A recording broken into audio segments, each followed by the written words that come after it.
بسم اللہ والصلاة والسلام علی رسول اللہ۔ السلام علیکم ورحمۃ اللہ وبرکاتہ۔ معزز و محترم ناظرین، امید ہے خیر و عافیت دے نال ہووگے اور میری دعا ہے کہ اللہ تبارک و تعالی ہمیشہ تھانوں شاد و آباد رکھے۔ معزز ناظرین، تاجراں دا مال دا لدا ہویا ایک جہاز سمندر دے وچ سفر کردا پیا۔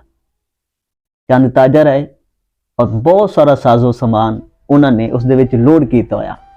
جہاز منزل دی طرف روان دواہا کہ اچانک سمندر دیاں لہراں نے اس جہاز نال کھیلنا شروع کر دیتا۔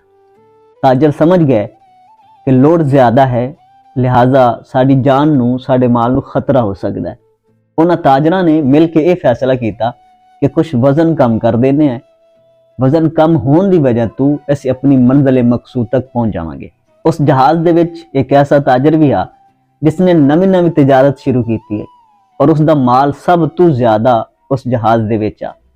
باقی تاجراں نے فیصلہ ہی کیتا کہ اس نویں تاجر نو بما اس دے ساز و سامان سمندر برد کر دینے ہیں، کیونکہ اس دا سامان بھی زیادہ ہے، لہذا اس دا سامان بھی سٹ دینے ہیں اور اس نو بھی سمندر دے وچ سٹ دینے ہیں، اور وزن کم ہون دی وجہ تو اسی منزل مقصود تک پہنچ جاواں گے۔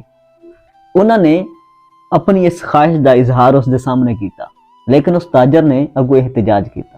آکھن لگا کہ میاں اتنے زیادتی ہے، اتنے ظلم ہے، تسی اس طرح کرو کہ اپنا تھوڑا تھوڑا مال تسی بھی سٹ دیو، کچھ مال میرا بھی سٹ دیو، وزن کم ہو جائے سی اور ایسی اس بھنور دے وچوں اس جگہ تو نکل جاواں گے۔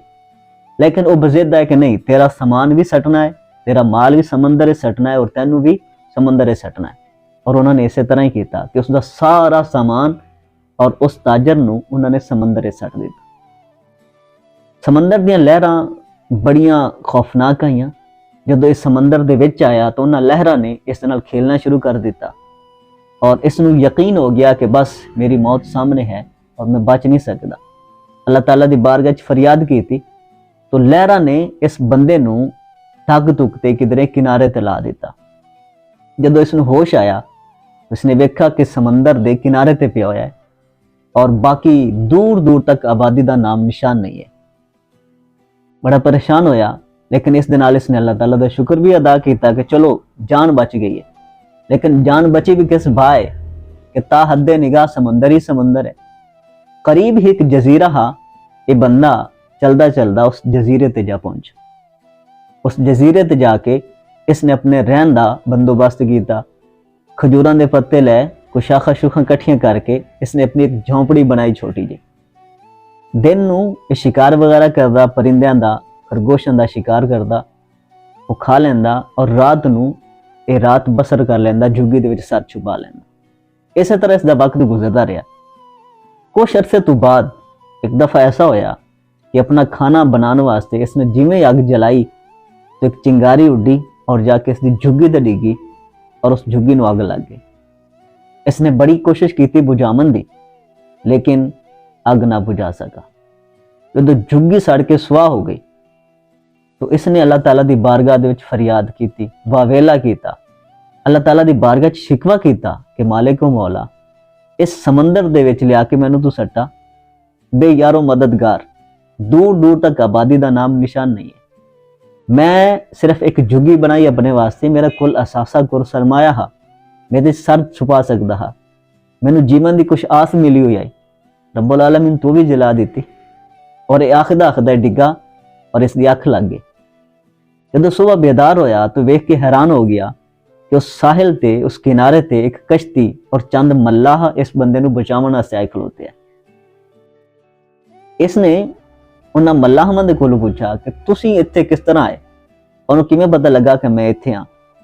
تو انہاں لوگاں نے دسا کہ اسی اس جگہ تو گزردے رہنے ہیں، سانوں پتہ ہے کہ آج جزیرہ غیر آباد ہے، لیکن کل اسی اتھے اگ جلدی ویکھی، دھواں اٹھدا ویکھا تو اسی سمجھ گیا کہ ہو سکتا ہے اتھے کوئی بندہ ہوئے اور اس نو ساڑی مدد دی ضرورت ہوئے، لہٰذا ایسے کشتیاں اس پاسے موڑ لئیاں اور ایسی تیری مدد کرن واسطے آ گئے۔ اس نے اللہ تعالیٰ دا شکر ادا کیتا اور اس نے اپنی آپ بیتی، اپنی کہانی انہوں لوگوں نے سنائی، کس طرح میں جہاز وچ سفر کردا پیا ہا، میرا ساز و سامان ہا، میرے نال چند تاجر بھی آئے، انہوں نے میرے نال زیادتی کیتی، مینوں انہوں نے سمندر سٹ دیتا۔ جب یہ کہانی بیان کر چکا ਉਹਨਾਂ ਮੱਲਾਹਾਂ ਨੇ ਦੱਸਿਆ ਕਿ ਜਿਸ ਕਸ਼ਤੀ ਦੀ ਤੂੰ ਗੱਲ ਕਰਦਾ ਪਿਆ, ਜਿਸ ਜਹਾਜ਼ ਦੀ ਤੂੰ ਗੱਲ ਕਰਦਾ ਪਿਆ, ਉਹ ਜਹਾਜ਼ ਚੰਦ ਲਮਹਿਆਂ ਤੋਂ ਬਾਅਦ ਥੋੜਾ ਅੱਗੇ ਜਾ ਕੇ ਸਾਰੇ ਦਾ ਸਾਰਾ ਪਾਣੀ ਦੇ ਵਿੱਚ ਗਰਕ ਹੋ ਗਿਆ। ਕੋਈ ਤਾਜਰ ਨਹੀਂ ਬਚਾ, ਕੋਈ ਕਿਸੇ ਦਾ ਸਾਮਾਨ ਨਹੀਂ ਬਚਾ, ਸਾਰੇ ਦਾ ਸਾਰਾ ਜ਼ਾਇਆ ਹੋ ਗਿਆ। ਉਸ ਬੰਦੇ ਨੇ ਦੁਬਾਰਾ ਫਿਰ ਅੱਲਾਹ ਤਾਲਾ ਦਾ ਸ਼ੁਕਰ ਅਦਾ ਕੀਤਾ, ਸਰ ਸਜਦੇ ਰੱਖ ਦਿੱਤਾ اور اللہ تعالیٰ نے بارگاہ چرچ کرتا ہے کہ مالک و مولا میں نہیں جانتا کہ تیری حکمت کی ہے، میں بلا وجہ تیرے شکوے کرتا رہا۔ تو در حقیقت ہر انسان دے نالے معاملہ ہوندا ہے، اسی تھوڑی جی پریشانی اور مشکلات آون دی وجہ تے اللہ تبارک و تعالیٰ دی بارگاہ دے وچ شکوے کرنے شروع کر دیندے۔ سانو شکر کرنا نہیں آندا، لیکن شکوہ ساڈی ذات دے وچ کوٹ کوٹ تے بھریا ہویا ہے۔ شیخ سعدی شیرازی رحمۃ اللہ علیہ فرماندے ہیں کہ بندہ اللہ تعالیٰ دی نعمت کھا تے اپنے دند گھسا لینا ہے، اتنی نعمت کھاندا ہے کہ اس دے دند گھس جاندے ہیں، لیکن اللہ دا شکر کردے اس دی زبان نہیں گھسدی۔ تو اسی اللہ تبارک و تعالیٰ دا شکر کرنا ہی نہیں جاندے۔ سانو تھوڑی جی تکلیف ہوئے، تھوڑی جی کوئی پریشانی آ جاوے، اسی اللہ تبارک و تعالیٰ دا شکوہ کرن لگ پینے، نہیں سمجھنے آیا کہ جڑا کم اللہ تبارک و تعالیٰ نے کیتا ہے اس دے وچ اللہ تعالیٰ دی کوئی حکمت بھی ہو سکتی ہے۔ بعض اوقات ایویں ہوندا ہے کہ اسی کوئی چیز اللہ تعالیٰ دے کولوں طلب کر لے ہونے، لیکن وہ ساڈے حق 'چ بہتر نہیں ہوندی، جدوں سانوں نہیں ملدی تے اسی شکوے شروع کر دینے، لیکن اللہ تبارک و تعالیٰ پرفیکٹ ٹائم تے وہ چیز سانوں عطا کردا ہے۔ اللہ تبارک و تعالیٰ بندے دے معاملے دے وچ جو فیصلہ کردا ہے وہ غلط نہیں ہوندا، بندہ سمجھ نہیں سکدا، ساڈی عقل وچ ساڈے شعور وچ گل نہیں آ سکدی، لیکن اس کم دی حکمت بعد سانوں سمجھ آندی جدوں وقت گزر چکا ہوندا ہے۔ تو اللہ تبارک و تعالیٰ اپنا شکر گزار بندہ بنائے۔ اللہ تبارک و تعالیٰ مینوں اور آپ حضرات نو عمل دی توفیق عطا فرمائے۔ مزید اس طرح دی ویڈیوز ویکھن واسطے چینل نو سبسکرائب کر لو۔ یہ ویڈیو تھانوں پسند آئے تو اس نو لائک اور اپنے دوستوں دے نال شیئر کر دیو، اور اپنی رائے دا اظہار کمنٹ وچ ضرور کریا کرو۔ السلام علیکم ورحمۃ اللہ وبرکاتہ۔